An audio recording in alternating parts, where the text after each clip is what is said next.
Mom, our style will make this place shine. You've had your turn. My son's words should have felt like an invitation to the future, but instead they sounded like a hammer tapping the first crack in everything I'd spent a lifetime building. The elevator jolts, sighs, and finally releases me onto the empty hallway of my own apartment. Still mine, still echoing with the hush of retirement. An hour ago, my colleagues at Evergreen Insurance handed me a cake shaped like a golden pocket watch. "Time to rest, Susan," they chorused, cameras flashing. I smiled wide enough to hide the ache in my jaw. "Rest will come," I told them, "but not before I scrub every cupboard and peel away wallpaper older than my marriage license." 2 years have passed since Derek's stroke carried him out of our kitchen while the kettle shrieked. My days since then have carried a muffled emptiness, like trying to play piano through oven mitts. So I plotted a renovation. Fresh sage green walls, new carpets soft as sand, crystal gleaming in the sideboard the way Derek liked. Let it sparkle like you do, Suze. When I tell my son John about the plan over Sunday roast, he pushes potatoes around his plate as though searching for a map. "Ma'am," he starts. He hasn't called me Mom since the funeral. "There's something I've held back. I'm getting married." Fork clinks. My pulse jumps. Joy first. "Married," I breathe. Then he adds, "Nadine and I were thinking this place could be ours. 3 bedrooms. We'd all fit." Fit. Strange word, like trying to arrange mismatched Tupperware lids. He details a wedding at Lakeside Bistro, budget spreadsheets, a vision for open concept living. My sage green walls blur. "She'll come Saturday," John says. "You'll love her." Saturday arrives smelling of lemon detergent. I've ironed my navy dress, bought last Christmas, hardly vintage. Nadine breezes in. Peroxide bob, pointed heels, a perfume that tilts floral toward arsenic. Her gaze grazes my dress, lips curling into polite confusion. "You're not as old as I pictured," she chirps. "Dress is retro cute, 80s back in vogue." She strides through rooms cataloging them aloud. Sideboard, trash, carpets, rip-up, flooring, laminate, bathroom, teal tiles out, glass cubicle in.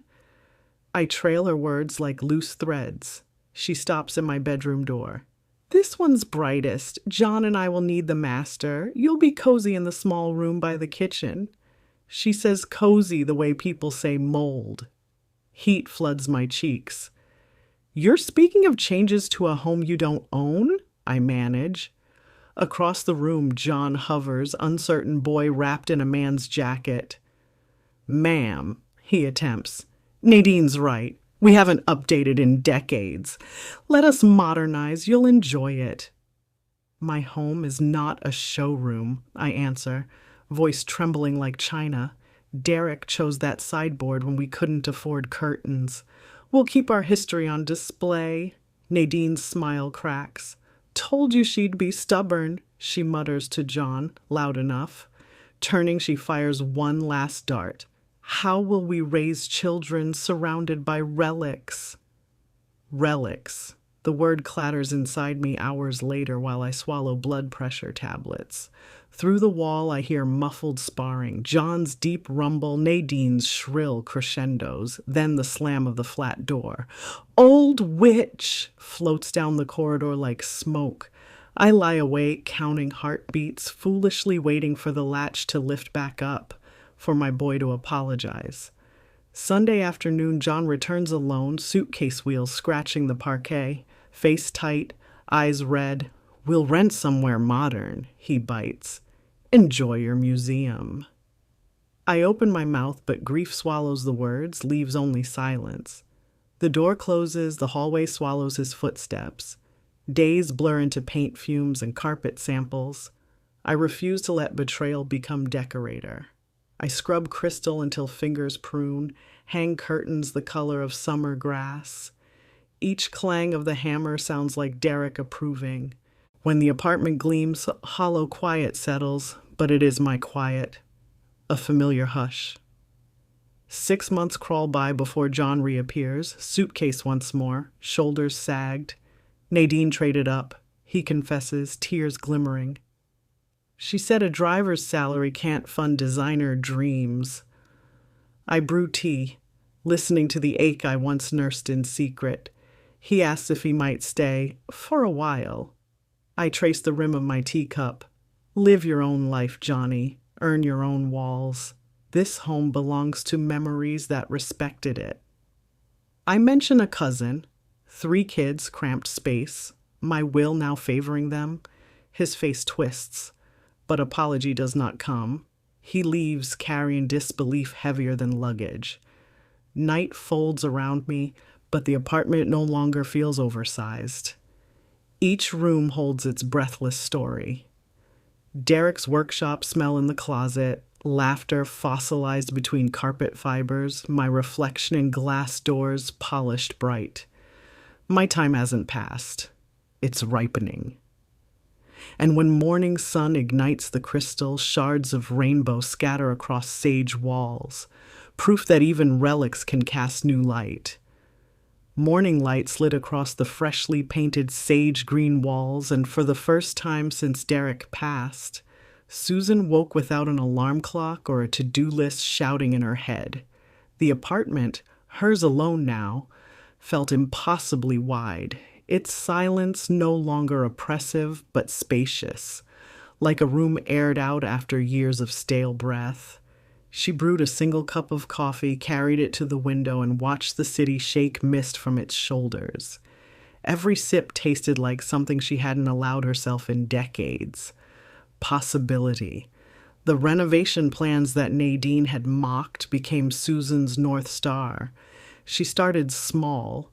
New curtains sprigged with white leaves, cushion covers in a hopeful sunflower yellow, but soon she was comparing carpet swatches with the scrutiny of a jeweler and choosing wallpaper patterns that reminded her of spring rain on Derek's old Ford.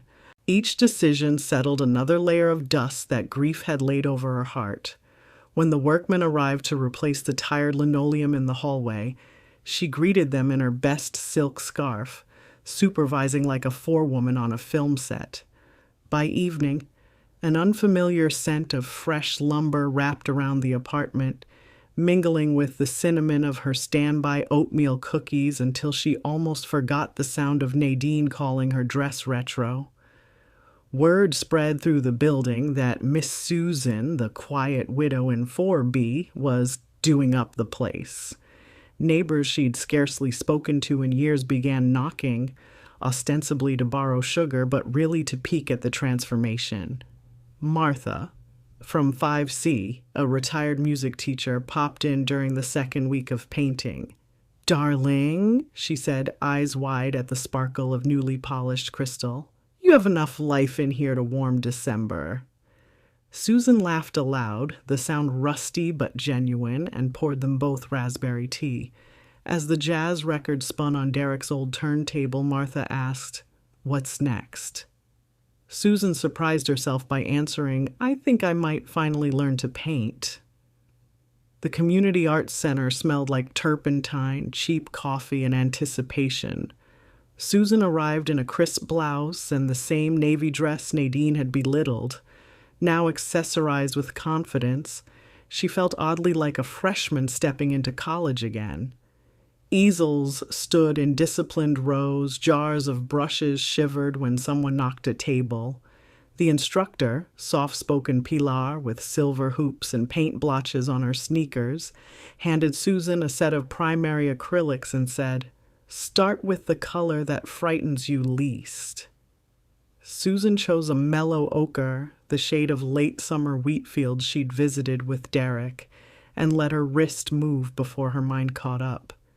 Next to her worked Edward, a wiry man with a geological map tattooed down one forearm, who remarked that her background wash looked like sunrise over the Namib dunes.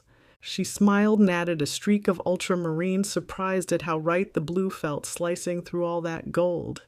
By the third class, Susan's fingers bore permanent smudges of green, and Edward was walking her home with two wet canvases balanced between them. She invited him up for Earl Grey and was amused to see how reverently he stood before the sideboard, inspecting each crystal glass as if it were a museum relic. "They sparkle like desert stars," he murmured. Not once did he call the furniture dated. That weekend John rang. His voice carried the brittle cheer of small talk. Long routes at work, a new phone plan, nothing about Nadine. Susan listened, polite but noncommittal. She wondered if he pictured her alone and pining. She did not mention the paint under her nails, the laughter with Edward, or the lively debate she'd had with Martha about which curtain rods complemented brass wall sconces. When John asked how the apartment was coming along, she simply said, "beautifully," and let the silence teach him what that word now meant. In February, a sharp frost turned pavement into glass. Susan came home from class to find an envelope from a real estate agency wedged beneath her door. They wanted to buy her apartment for an excellent price before values dipped. She chuckled, tore it in two, and dropped it in the recycling. No valuation could capture the way afternoon sun set her crystal aflame, scattering tiny rainbows across the new carpet, rainbows that waltzed when she spun the record player to Monk's Round Midnight. One Tuesday, Martha phoned breathless. The second-hand shop on Oak Street had acquired a porcelain tea set with a dark turquoise rim. "It was made for your crystal," she insisted. Susan and Edward went together, fingers brushing over cups as thin as moth wings. She brought the set home and arranged it beneath the glass shelves, feeling as though she had restored a missing stanza to a favorite poem. Meanwhile, John's calls dwindled to monthly check-ins. Each time he sounded more tired, as if carrying a burden that would not name itself. Susan suspected debts Nadine had left behind, but she neither asked nor offered solutions. Love, she decided, didn't always mean rescue. Sometimes it meant waiting beside someone until they decided to swim on their own. When late March dusted window ledges with pollen, Derek's birthday arrived, the first Susan faced without tears. She spent the morning painting sunflowers so large they seemed to lean out of the canvas and inhale. That afternoon, Edward arrived with a battered record of Careless Whisper, the very song under which she'd once twirled at a long-ago office party. They moved the furniture back, letting the melody spin them in slow circles across the wool rug. Crystal refracted them into kaleidoscopic fragments. Two figures multiplied 100-fold, held in delicate prisms of light. After Edward left, Susan stood alone in the middle of the room, heart beating steady as a metronome. She inhaled the mingled scents of linseed, lemon polish, and spring air sifting through open windows, and realized that every corner of the apartment rang with new footsteps, hers. When the phone rang, she let it. Tomorrow she would answer, perhaps. Tonight belonged to sage walls and yellow curtains, and an electric sense that, far from ending, her story had just turned the page. Spring quick-stepped into June, and Susan's apartment bloomed like a private conservatory. Canvases of cobalt dunes and sunflower skies leaned along every wall. The newly acquired turquoise tea set hosted weekly post-class salons where Martha played jazz scales on a portable keyboard, while Edward lectured on desert geomorphology. It was during one of these Friday gatherings, ice wine sweating in crystal, laughter bouncing off sage green walls, that the doorbell rang. On her threshold stood John, shoulders caved inward, a suitcase at his feet and defeat tucked behind his eyes. Nadine had gone. "Traded me for someone with a corporate penthouse," he muttered, and left him with rent arrears he couldn't cover. The room behind Susan fell silent, an audience holding its breath. She guided her son to the sofa, poured him water in a tumbler that caught lamplight like liquid amber, and listened. He spoke of maxed credit cards, of nights driving overtime to silence the panic, of realizing too late that love measured in brand new furniture is hollow as flat-packed wood. When he finally asked if he could crash for a bit, Susan felt every old maternal instinct surge, but a newer voice rose higher, one she'd earned in brushstrokes and midnight jazz. She explained that the apartment was now her studio, her sanctuary, and had no space for someone still chasing other people's blueprints. She offered instead to help draft a budget, to connect him with Edward's union for extra driving shifts, to teach him the basic pasta recipe Derek had sworn saved them in lean months. The shock in John's face melted into something like understanding, if not yet gratitude. He accepted the notebook she pressed into his hand, pages already headed John's Fresh Start Fund, and promised to try. After he left, Susan returned to the circle of friends who were no longer merely guests, but co-curators of her new chapter. She raised her glass. "To maps we draw ourselves," she said, and the toast rang clear, its echo shimmering through crystal and paint and the quiet knowledge that her life, once written in service to others, now turned each day's blank canvas into a landscape entirely her own. July ignited with festival banners downtown, and Pilar suggested the adult ed class mount a booth at Art in the Park. Susan laughed. "I'm hardly Van Gogh," but by mid-month she had 3 landscapes wrapped in brown paper and an invitation to set up beside Edward's geological photo display. The morning of the fair she arrived early, turban scarf knotted with practiced flair, and pinned a hand-lettered sign above her easel, "Susan Wells, Late Blooms." Crowds drifted, first in polite curiosity, then in genuine wonder at her broad strokes of ochre and ultramarine. A gallery scout paused, scribbled a card, asked if she'd consider a group show titled Second Acts. Susan blushed as fiercely as a teenager. Near noon, she spotted John at the edge of the lawn, clutching iced coffee, notebook under one arm. He'd shaved, ironed a shirt, and walked with a measured purpose that looked borrowed from someone older. When he reached her stall, he pointed at the largest canvas, sunflowers bending toward a sea-blue sky. "That one feels like you're waving at Dad," he said. The remark landed gentle, not accusing. He then produced a dog-eared envelope, first week's wages from a new union route, partial payment to clear debts. "Your budget template works," he admitted. Susan's chest swelled, equal parts pride and relief. They shared lemonade on a park bench, talking about interest rates and, more tentatively, about grief. He didn't ask to move back, and she didn't offer. Instead, she promised to ship him a crock of her tomato basil sauce once he settled into a small studio he'd already applied for. The sun slid west, gilding her booth when a red-haired teenager barged up breathless. She'd seen Susan's work online and wanted lessons.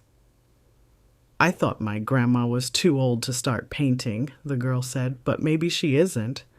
Susan handed her a spare brush, laughed. "Bring her Tuesday. Art supplies are cheaper than regrets." That evening, packing up unsold canvases, only one remained, Susan understood the shape of her days had shifted again, from survival to stewardship, from holding on to handing forward. She drove home with the windows open, jazz on the radio, and the crystalline certainty that every late bloom carries seeds for another. The apartment waited, glazed in dusky rose light, crystal sparking on the sideboard like applause. Outside, cicadas sang the long song of high summer. Inside, she laid a fresh canvas on the easel, ready for whatever color dared her next. August arrived dressed in relentless heat, but inside the community art room, Susan's new Tuesday class, officially titled Brushstrokes and Beginnings, hummed with cool anticipation. 10 easels formed a crooked horseshoe. Retirees with tentative smiles, two teenage sisters sharing earbuds, and Mrs. Larkin from 7A who declared she hadn't held a pencil since Eisenhower was president.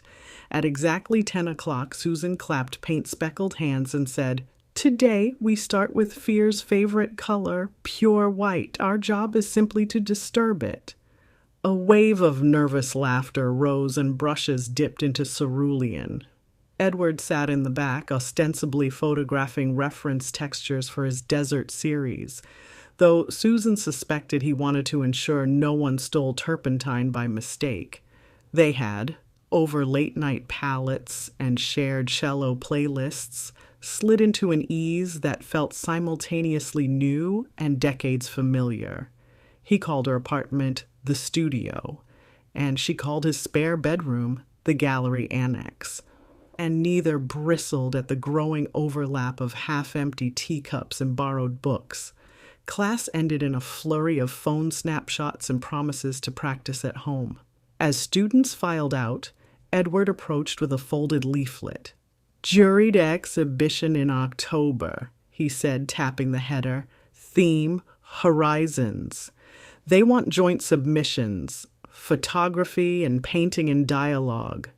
Susan's pulse leapt.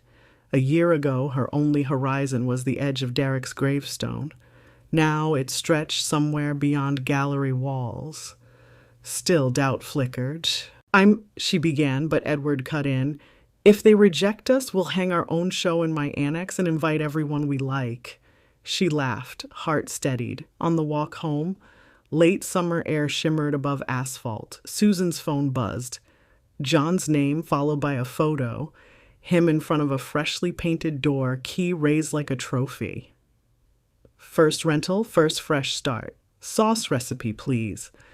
Her grin surprised her cheeks. She texted back a thumbs-up emoji and a reminder to add extra garlic. Life settled into vibrant rhythm, mornings prepping lesson plans, afternoons layering dunes and sunflowers against Edward's panoramic prints, nights tinkering with tomato sauce batches, one jar destined weekly for John's doorstep. He responded with sporadic messages, a snapshot of budget spreadsheets, a thank you voice note where he sounded lighter. The distance between them felt finally healthy, like the space a painter leaves for light. Then, on a cicada-loud Thursday, a brown envelope slipped beneath Susan's door. Official stationery from the building's management company. She skimmed, heart stuttering. The apartment complex had been sold to a development firm. Renovations planned. Tenants over 60 offered relocation packages in exchange for early vacate agreements. The offer, 3 months' rent plus moving assistance, felt perfumed with the same dismissive kindness Nadine had wielded. Good intentions wrapped around a shove. That evening the studio gathered. Martha, Mrs. Larkin, the teens, Edward. Papers spread across the dining table, crystal glasses glinted in protest. "They can't force you," Edward insisted, but legal jargon suggested otherwise once construction permits were filed. Martha slammed her music scale book shut. "They think seniors are pushovers." Susan listened, the hush inside her as loud as city traffic. She pictured Derek sanding these very floorboards, pictured sunlight catching the birch pattern wallpaper she'd chosen on a whim. She thought of Tuesday mornings thick with turpentine and first attempts. She inhaled. "We'll paint the story," she said, blank stares. "If they're selling a building, let's show them what lives inside it." Within a week, every resident willing to protest had a fresh canvas. Portraits of memories, children's height marks, Christmas dinners, the echo of jazz down stairwells. Edward photographed aged hands clutching banisters slated for removal. Susan coached brush-shy tenants to splash emotion in reds and viridians. When local news covered the Pleasant Towers art sit-in, cameras lingered on Mrs. Larkin's shaky script beneath a watercolor. "Please relocate my memories first." Social media sympathy erupted. City councilors requested meetings. One morning, John called, breathless. "Mom, I saw you trending. Need a delivery van. Company owes me favors." Next afternoon, his truck arrived, loaded with easels for the lobby show. He stayed to mount frames, eyes wide at the sea of color flooding the corridor he'd once deemed museum stale. When he hung Susan's newest piece, crystal glasses refracting rainbow shards across sage walls, he swallowed hard. "I never saw it like this," he murmured. She patted his arm. "I hadn't either, until I bothered to look." The exhibition opened on a Saturday. Elderly residents in bold scarves guided journalists through hallways pulsing with stories, while prospective investors shuffled awkwardly, seeing value measured not in square footage but in human chronicle. By sunset, the developer released a statement: renovation plans under review. A month later, the takeover deal dissolved. Word leaked that no brand wanted to demolish a building now, symbolic of aging voices turned vibrant. That night, Susan and Edward perched on the fire escape, city lights glittering like fallen crystal. She held the foreclosure notice, now worthless, and felt a laugh gather, buoyant, unstoppable. "We disturbed the white," she said. Edward nodded, squeezing her paint-stained hand. Far below, through open windows, Tuesday's beginners practiced strokes, each whisper of bristle another promise. Their story and hers would choose its own horizon, unforced, brilliantly wide.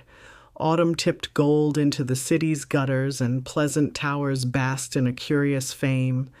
Newspapers called it the high-rise that outsmarted developers.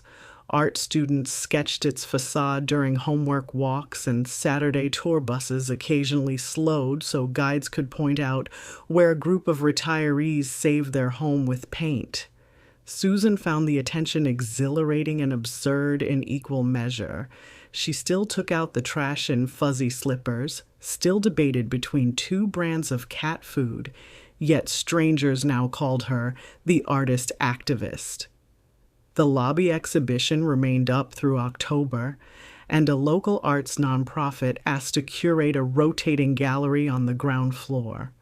Resident paintings swapped every month, proceeds split between the painters and a maintenance fund. The board agreed. Mrs. Larkin, once timid, now paraded management meetings with lipstick the color of wet leaves, wielding new rules about elevator repairs like a conductor's baton. A fresh coat of teal paint crept up corridor walls at night. No one claimed the work, though Susan suspected the teenage sisters with earbuds and restless hearts. In early November, an envelope bearing the city seal arrived for Susan, inside an invitation to keynote the mayor's cultural heritage luncheon. Edward laughed when she sputtered, "I don't give speeches, I give brush demos." But he printed index card prompts, drilled her on pacing, and secretly convinced Martha to accompany with soft piano interludes. On the day of the luncheon, Susan stood at a lectern between marble columns, wearing her sage green scarf and Nadine-mocked navy dress, hands only slightly trembling. She spoke of walls that remember holidays, of the quiet bravery in refusing to vanish, and of how art can be both protest and hospitality at once.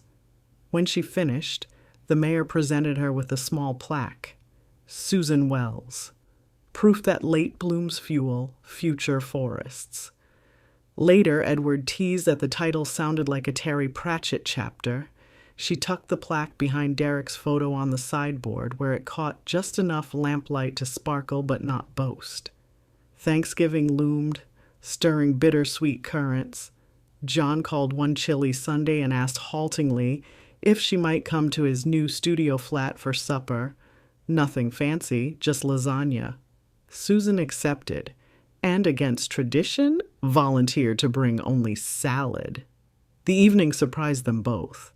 Mismatched chairs, a thrift store table, a single window looking over rooftops cobbled with chimney pots, yet warmth pulsed in the tiny space.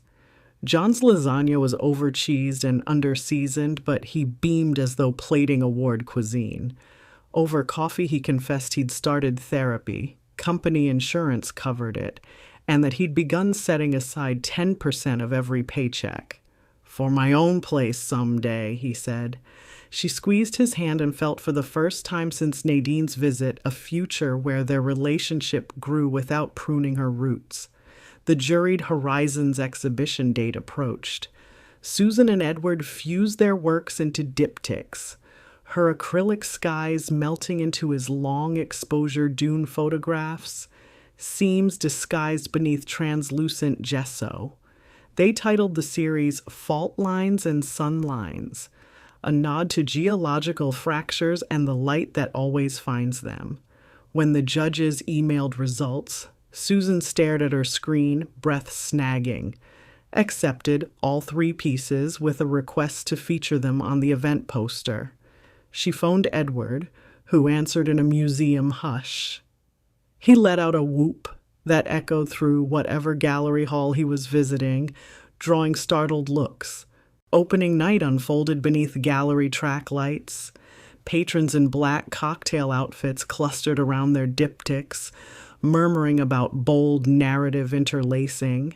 A critic asked Susan whether the sunflower brushstrokes symbolized resilience or nostalgia. She replied honestly, "They symbolize hands that keep busy because the heart still can." Edward slipped an arm around her waist, proud and amused.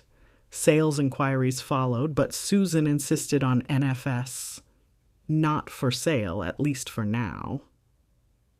"These pieces have further work to do," she explained. Instead, she and Edward donated the poster image rights to the arts nonprofit, which printed postcards to fund supply kits for senior centers. Winter's first snow drifted past the studio windows while Susan taught her Tuesday class negative space techniques. Outside, city decorations blinked sugared reds and greens, but inside, everything glowed the steady silver of possibility.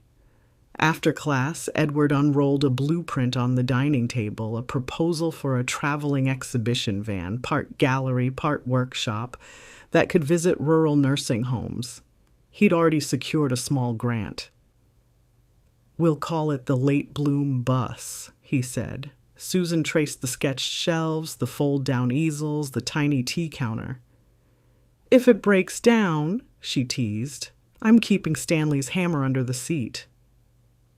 They clinked crystal glasses, sparkling water this time, both mindful of heart health, and watched snow swirl beyond the window's edge. Somewhere in that quiet swirl, Susan felt Derek's steadfast hum, Lucy's cinnamon laugh, Catherine's lavender thread pulling through cloth. She inhaled cold window air and warm room hope, an alloy stronger than fear. The apartment, once threatened by demolition, now served as headquarters for ideas that refused to shrink. The future rolled out like wet canvas under steady hands, ready for the next bold stroke. The next horizon she had never thought to imagine until now. The year turned, ushering January in with its trademark austerity. Brittle mornings, sidewalks salted white, calendars slung wide open like fresh canvases. Yet inside Susan's apartment, now unofficial headquarters of the Late Bloom Bus Initiative, winter felt almost midsummer busy. Post-its bloomed on every cupboard, insurance quotes, paint swatch codes, grant deadline reminders written in Edward's blocky script. An architect friend had shrunk the traveling gallery concept into a 24-foot step van layout, fold-down workbenches, skylight panels, a side awning that could transform any car park into an impromptu studio. Most nights, Susan fell asleep, not to the hush of grief, but to the whir of the label maker, Edward cataloging donated acrylics, or to John's cautious laughter filtering through the phone speaker, He'd begun offering volunteer tech support for their burgeoning website. She could almost taste the hum of momentum, sweet as powdered sugar on a still hot funnel cake. Funding, as ever, lurked like a mischievous cat, rubbing against their ankles with promises, then darting away. The nonprofit's seed grant covered only half the van's retrofitting, so Susan suggested an audacious winter gala in Pleasant Tower's lobby. Less black tie, more wear your boldest scarf. Residents loved the idea. Mrs. Larkin volunteered her trumpet-playing nephew. The teenage twins planned a live mural demo. Martha prepared a medley of Gershwin tunes, and Edward handled digital ticketing. Susan designed the invitation, sunflowers breaking through snowdrifts, captioned "Bloom Anyway." 3 weeks before the gala, fate flung its first snowball. The building's antiquated boiler wheezed into failure, plunging apartments into refrigerator temperatures. Management plastered apologetic notices, repair scheduled in 48 hours, but the event space was suddenly as hospitable as a meat locker. Martha proposed relocating to the community rec center, yet the nearest date available was after the grant cut off. In an uncharacteristic flash of impatience, Susan slapped a mittened palm against the ice-cold lobby wall. "We warmed this place once with paint," she muttered. "We can do it with people." Within hours, Plan B hatched. Space heaters borrowed from 3 churches, rows of thermal drapes pinned over drafty windows, Edward's suggestion of branding the evening the Cozy Gala. He designed e-posters showing guests wrapped in quilts, sipping cocoa from crystal goblets. John secured a sponsor. His company's logistics branch donated a fleet of heated vans to shuttle elderly attendees door to door. Mrs. Larkin's nephew agreed to trade trumpet solos for fleece earmuffs. By the morning of the event, the lobby resembled a twinkling winter bivouac, strings of fairy lights reflecting off crystal to create illusions of warmth where actual heat still lagged.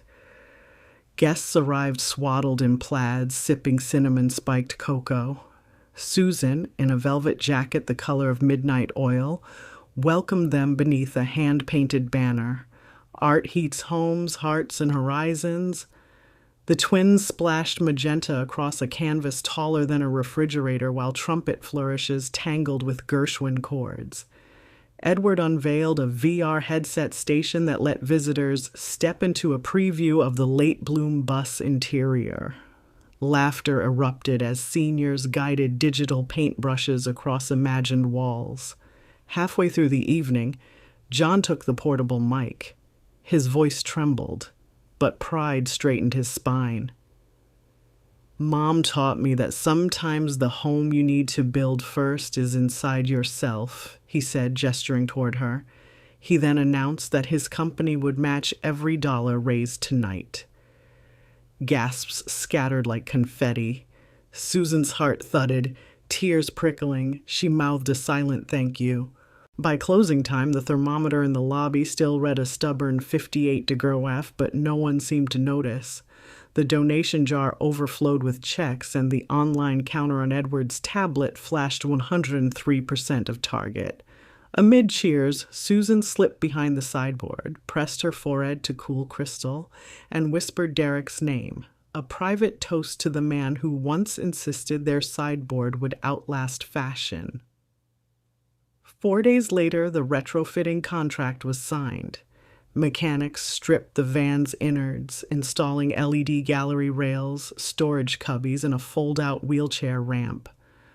On the final inspection afternoon, Susan stood in the empty bay inhaling the scent of metal shavings and primer. She pictured Lucy's cinnamon pies, Catherine's lavender stitches, her own sage green walls, all converging into this mobile testament, a vehicle that would carry late blooms to whichever corner of the state still believed winter was permanent. Edward clambered down the ladder, grease streaking his cheek like war paint. "Ready for our maiden voyage?" he asked. Susan glanced at her paint-blotted watch. In 3 weeks, she said, right after we figure out how to keep the watercolor palettes from freezing in the mountain counties. He grinned. I'll rig a heater powered by courage and leftover cocoa. That night, Susan taped a fresh sheet of watercolor paper to her home easel. With deliberate strokes, she painted the van, not in parking lot gray but in sunflower yellow, barreling toward a skyline streaked with sunrise pink. On its side, she lettered a phrase in loose Viridian, "Bloom anyway."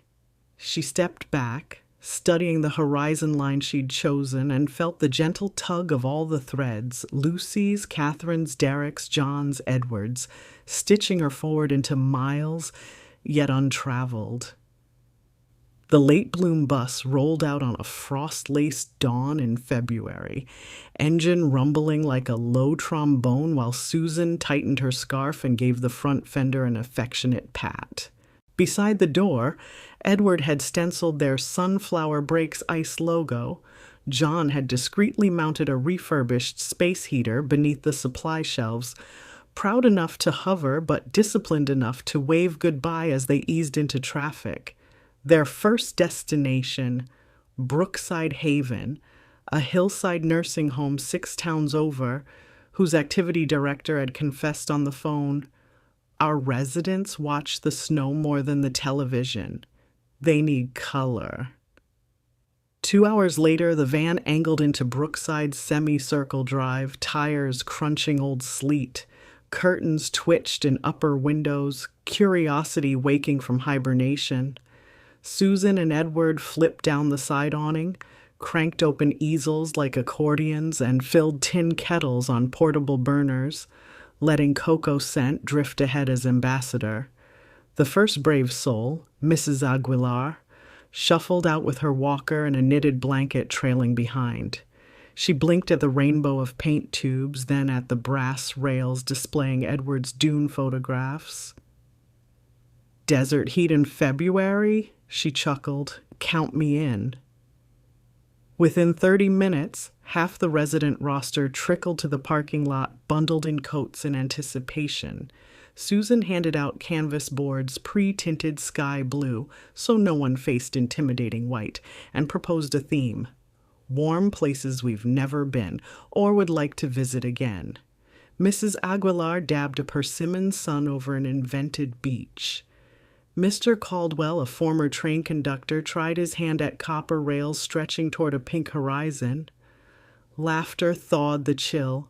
Nurses paused mid-rounds to snap photos.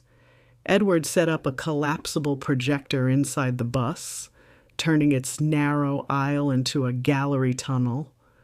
Residents took turns stepping up the ramp, gasping as their freshly painted attempts were superimposed onto panoramic photos of deserts, vineyards, and Tuscan rooftops. Seeing their brushstrokes towering 10 feet tall coaxed spontaneous applause, even from Mr. Reed, who reportedly hadn't spoken in weeks. He tapped his cane against the metal floor and declared, "That's mine," when his lavender sunset filled the screen. The day slipped by with the velocity of wet paint. Before packing up, Susan invited everyone to sign a communal canvas. One fingerprint dipped in crimson, pressed in a spiral pattern. "It's a blooming circle," she explained, "to remind the next town that you were here, cheering them on." Mrs. Aguilar placed the first print. The last came from a shy nurse who whispered, "I nearly quit last month. Today reminded me why I stay." As twilight pooled, Brookside's director pressed a paper bag into Susan's hands, handwritten thank you notes, plus a folded check. "From Residents' Activity Fund," she said. "Fuel for more horizons." Susan's throat tightened. She taped the bag to the storage wall beside Catherine's lavender runner, letting the words ride with them. Weeks blurred into mileage, a library parking lot where homeschoolers painted mythic dragons on plywood, a women's shelter whose lobby now beams with abstract murals, a reservation school where kids swapped sunflower yellow paint recipes with elders, weaving beadwork in matching shades. Everywhere the fingerprint spiral blossomed, a crimson echo that knitted towns together like patches on a travel quilt. News outlets caught wind. A regional magazine titled "It Spread the Art Engine That Could," featuring a photo of Susan standing in the bus doorway, brushes tucked into her beanie like feathers. Sponsorship inquiries trickled, then flowed. One hardware chain provided gift cards, an art supply company pledged quarterly paint refills. Yet Susan guarded the project's soul fiercely. No adverts plastered on the bus, she insisted. Horizon views, not billboards. March thawed, revealing potholes and fresh ambitions. One gray Tuesday, as Susan restocked canvases, Edward approached holding 2 envelopes, a formal invitation to exhibit late bloom creations at the state capitol rotunda, and a grant proposal draft emailed from the National Endowment for Creative Aging. They want measurable well-being outcomes, he sighed. Susan smiled, recalling blood pressure clinics and cane taps. We have outcomes painted in every shade, she said. We'll measure them in courage per square inch. That night, parked at a quiet truck stop, they brewed peppermint tea on the stovetop. Snowflakes pinged against the roof like soft applause. Edward unrolled the communal canvas, now dense with fingerprints. Between spirals, Olivia's neat cursive, mailed from Pleasant Towers, had added Lucy's old motto, "Silent needles stitch loud." Susan traced the print made by Mr. Reed's cane-steady finger and felt a warm pulse, proof that a life can expand even as years contract. She took up a fine brush and, beneath the motto, wrote a new line, "Wheels roll, colors carry." Edward nodded approval, then gently rested Stanley's hammer against the drying paint as though the tool were an exclamation mark sealing decades of quiet persistence. Beyond the windshield, the highway stretched ink black under moonlight, a ribbon unrolling toward counties not yet coaxed into bloom. Susan leaned back, listening to the bus's low idle, and felt the familiar tug of possibility, steady, insistent, bright as cadmium yellow, pulling her toward the next blank horizon.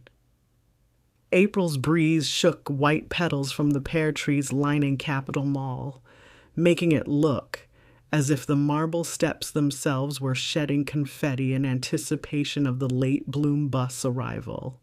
Susan guided the sunflower yellow van through security bollards, heart fluttering faster than the banners flapping overhead. A decade earlier, she would have parked only in the visitor lot and hurried inside like a meek tourist. Today, she rolled up to the West Colonnade with credentials on the windshield and a press liaison directing traffic. Inside the rotunda, volunteers unlatched crates of canvases and fingerprint spirals while Edward conferenced with the lighting crew. The building's echo chamber swallowed their words and returned them as grand, humming reassurance.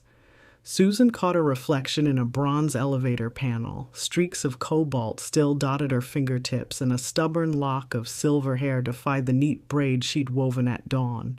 Somehow the imperfections fit the setting. She pinned her late bloom enamel badge a fraction higher, let the spotlight find it, then crossed the floor to meet a delegation from the Department of Health who were tallying creative aging metrics. John arrived just as the first TV crew unpacked tripods. He carried a laptop and a small nervous grin. Over the past months, he'd evolved into the project's unannounced data whisperer, feeding survey responses into dashboards that translated color therapy into bar charts. "I've got preliminary well-being deltas," he whispered, sliding the computer onto a plinth beside Susan's Dune and Sunflower diptych. 31% drop in reported loneliness, 24% lift in systolic averages. He shrugged as if these were modest numbers rather than quiet miracles. The ceremony began at noon sharp. A quartet of interns wheeled residents from Pleasant Towers. Mrs. Larkin waved her trumpet nephew's fedora like a royal spectator, and the teenage twins unfurled a new canvas straight onto the rotunda floor, daring marble with spray paint skylines. The lieutenant governor delivered an earnest speech about vibrant dignities, but attention truly peaked when Deshawn, now Brookside Haven's most vocal champion at 14, stepped to the podium in sneakers too bright for government marble.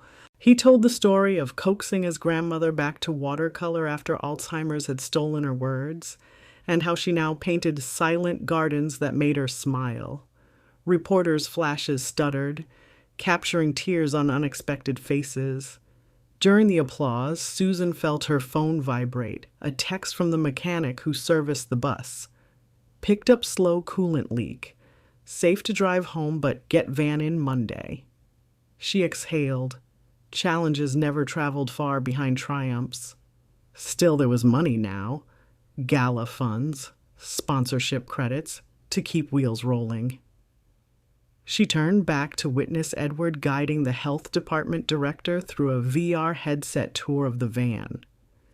The director laughed aloud at something invisible, then removed the goggles with damp eyes. "You've built a mobile greenhouse for human spirits," she said. "The grant committee will want to see those dashboards, Mr. Wells." John straightened, almost saluting with his laptop.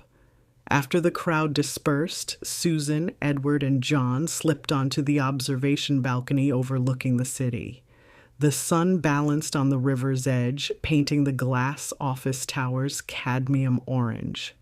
Susan handed each of them a miniature canvas she'd prepped that morning, just 3 inches square, magnet backing attached. "We keep one," she said, "and hide the others on the road. Gas station fridge door, library book drop, diner jukebox, a breadcrumb trail of color." Edward laughed, flipping his over to label it Bloom 1001. John hesitated, then wrote reroute and tucked it into his jacket pocket. Downstairs, a janitor wheeled past the exhibition and paused, mop midair. He studied the fingerprint spiral piece, then pressed his own thumb lightly on the canvas edge where a tiny blank space remained. Susan saw him through the railing and felt her chest loosen around the ribs, horizons expanding again without any committee vote. On the drive back, John followed in his company truck while Susan and Edward coaxed the bus up the interstate incline. Dashboard lights stayed mercifully green. They stopped at a scenic turnout near Pine Bluff where the river cut through limestone like liquid dusk and set up a folding table for a celebratory picnic, lemon curd tarts, thermos coffee, and 2 travel mugs of tea that still smelled faintly of peppermint from the last refills. John stood apart a moment, gazing at the valley. Finally he turned. "Mom," he said, words slow, "I used to think home was just inheritance, square footage, but watching today," he lifted one of the magnet canvases, "I see its momentum. You build it while moving." Susan's throat tightened. She pressed a hand over his knuckles. "And you steer it yourself," she added. Night settled with chorus frog croaks. They packed up, secured canvases, and climbed into their vehicles. As the late bloom bus rumbled awake, Edward tapped the coolant gauge. "Safe till Monday," he assured. Susan glanced at the rearview mirror where John's truck idled, hazard lights glowing like twin embers. For a heartbeat, she saw Derek's reflection smiling in the glass. Approval, not nostalgia. She released the brake, eased onto the highway's dark ribbon, and felt the van pull forward, steady and sure, toward towns whose horizons hadn't met a sunflower yet. Monday dawned steel gray and windy, perfect weather for waiting in a garage lounge that smelled of burnt coffee and rubber. The late bloom bus loomed on the lift behind a glass wall while Leo, chief mechanic and part-time blues guitarist, explained the verdict. A cracked coolant hose and a tired serpentine belt. "Easy fix, but give her the day," he said. Susan spread maps and calendar sheets across a plastic table. 3 bookings this week, including a veterans center 2 counties west. Canceling meant disappointing 30 people who'd already chosen paint colors by telephone. Edward texted volunteers, reshuffling supplies into his Subaru. "We'll caravan without the bus just this once," he offered. Yet Susan frowned. The bus was more than transport. It was a promise on wheels. John, still in his courier uniform, arrived with 2 lattes. He scanned the repair quote, then pointed at a brochure taped to the service desk, Electric Fleet Conversion Grants State Pilot Program. An idea sparked. If they could retrofit the bus for hybrid power, future breakdowns and fuel costs would shrink. Edward raised an eyebrow. Grants mean paperwork, deadlines. John grinned, tapping his laptop bag. Paperwork is just data with manners. While Leo replaced hoses, the trio outlined a proposal: environmental benefits, senior center reach, measurable health impacts. Susan's lobby art show statistics became Exhibit A, Edward's VR demos. Exhibit B, John's loneliness and blood pressure charts. Exhibit C. By closing time, the application packet felt as weighty as the bus's tire iron. They submitted electronically just before midnight, attaching a selfie of all 3 holding paintbrushes like spark plugs. 2 days later, the veteran's visit proceeded via Edward's Subaru and John's cargo van stuffed with easels. Lack of the iconic yellow bus worried Susan, but when they rolled into the VFW lot, retirees still lined up, some in decorated caps, curious and ready. One Marine with a service dog saluted the pop-up awning as though it were official colors. Inside, watercolor oceans met sepia war zone sketches.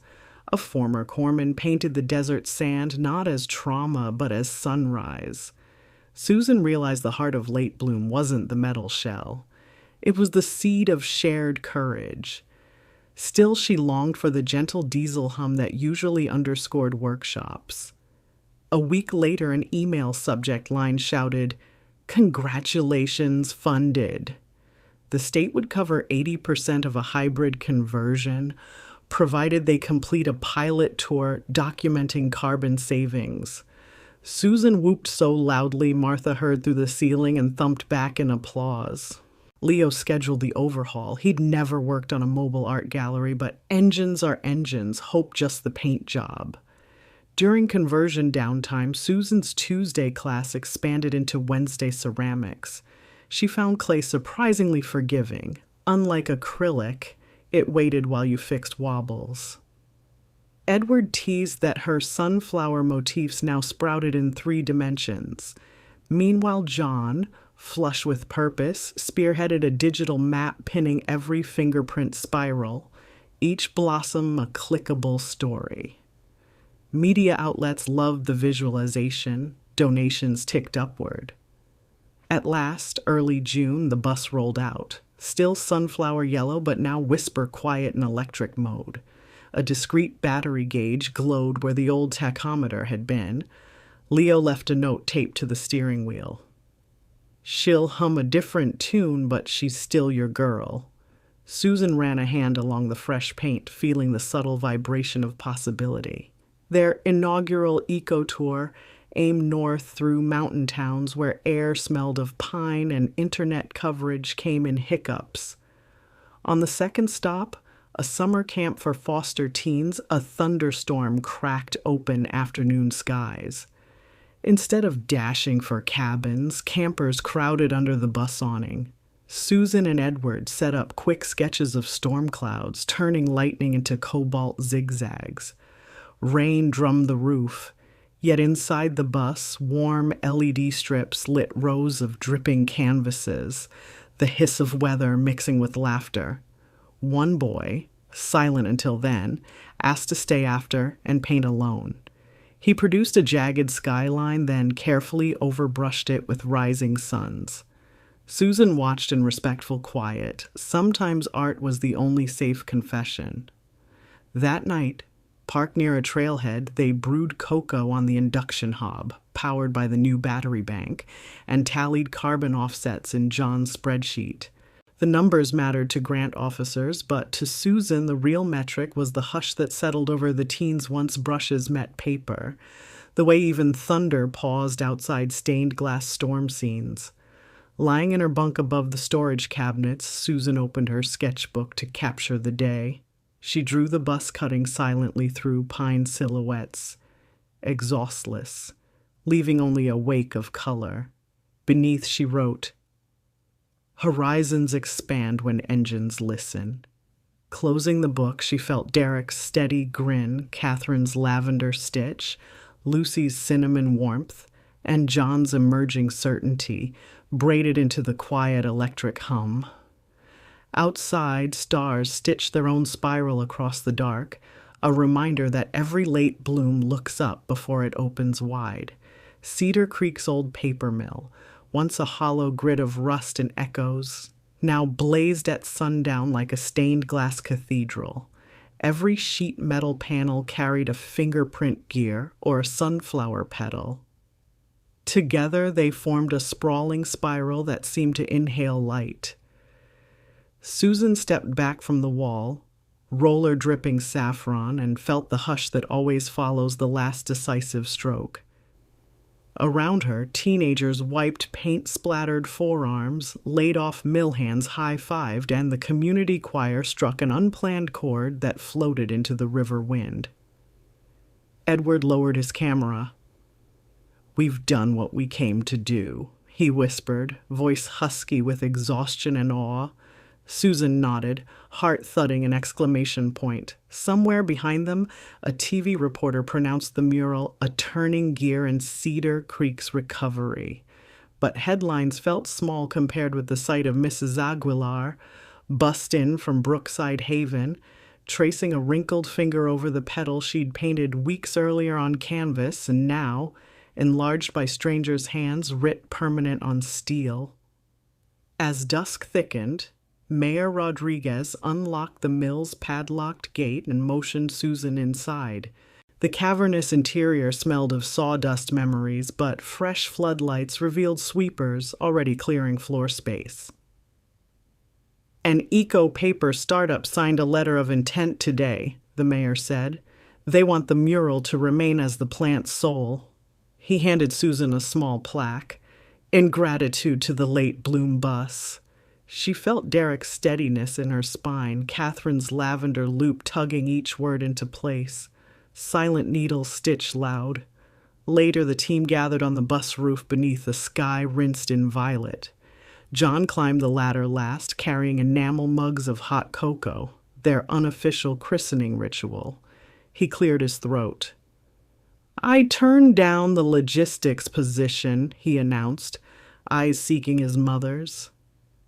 "I'll freelance routes so I can keep coding dashboard and managing the new mural grants coming in." Susan's breath hitched, not in worry but in pride. He raised a mug. "To Mom, proof that it's never too late to change lanes." The toast clinked against star-washed quiet. They slept parked beside the river. Near dawn, drizzle tapped the roof, and Susan rose to brew coffee on the electric hob, the scent mingling with petrichor. Through the windshield, she watched early joggers slow, phones lifted to photograph the glowing mill. When John padded forward, hair wild, she handed him a steaming cup. They stood without speaking, listening to the bus hum, a gentle purr of stored sunlight. Departure came mid-morning. The city's main street filled with residents waving sunflower flags as the hybrid engine whispered to life. Susan eased the bus into motion, Edward guiding power cords, volunteers jogging alongside until the speed outpaced them. In the side mirror, the mural shrank but did not fade. Its colors held fast against the steel like a promise signed in daylight. Just beyond the city limits, the highway crested a ridge and unfurled toward towns not yet pinned on John's digital map. Susan felt the familiar pull in her chest, equal parts wonder and readiness. She pressed the throttle, the battery gauge glowed steady green, and the sunflower yellow metal sliced the wind. On her lap lay the sketchbook open to a blank page. She lifted her brush pen and wrote the final line. Horizons keep blooming. Drive on. With that, the late bloom bus rolled forward, carrying stories, color, and the quiet engine of hope into the widening blue.